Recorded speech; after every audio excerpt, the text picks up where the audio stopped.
Le minoranze nazionali sono delle parti di Stato la cui popolazione non si identifica al 100% con l'identità, cultura, storia, eccetera, con il resto dello Stato di cui fa parte. In Europa ci sono diversi casi di minoranze nazionali, come ad esempio i fiamminghi, i tedeschi del Belgio, la minoranza belorussa in Repubblica Ceca, eccetera. In Italia, ad esempio, i sudtirolesi e i francofoni della Val d'Aosta sono trattati come minoranze nazionali. In molti casi le minoranze nazionali sono, appunto, tutelate.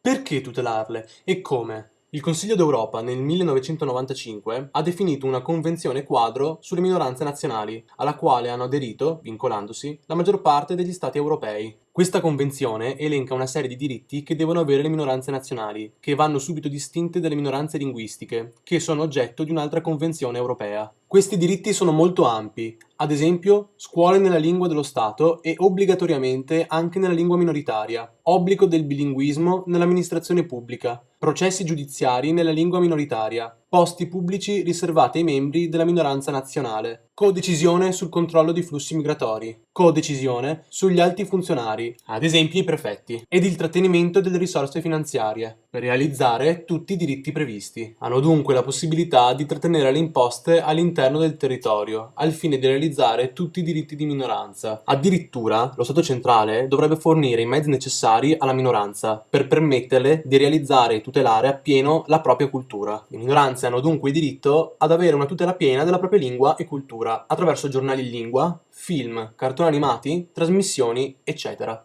La domanda che bisogna quindi porsi è, dunque, se i veneti siano o meno una minoranza nazionale e quindi meritevoli di tutti questi diritti. La storia veneta, per chi non lo sapesse, è lunghissima. Siamo infatti il terzo popolo ancora esistente più antico del mondo, dopo egizi e cinesi, con circa 3500 anni di storia, e solo negli ultimi 150 anni annesse l'Italia, non senza rivoluzioni e proteste, sfociate in una delle più terribili emigrazioni della storia.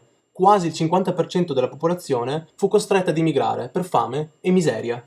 I Veneti sono dunque sicuramente una minoranza nazionale e quindi titolari di diritto di tutte le tutele che abbiamo elencato. Ma come far valere i nostri diritti? Dunque, il Consiglio d'Europa ha fatto la Convenzione, che è stata ratificata dall'Italia con legge numero 302 del 97. I Veneti devono quindi chiedere l'applicazione di queste norme. Secondo l'articolo 117 della Costituzione italiana, ogni materia di diritto sulla quale bisogna legiferare è di competenza di un ente. Gli enti sono i comuni, le province, le regioni e infine lo Stato centrale. Nel caso una competenza non sia specificatamente assegnata dalla Costituzione ad uno di questi enti, essa riserva la competenza a legiferare su questa determinata materia esclusivamente alle regioni. Quindi, non essendo specificata la competenza riguardo il riconoscimento delle minoranze nazionali, è la Regione Veneto che ha la possibilità di approvare la legge, senza dover chiedere nulla a Roma.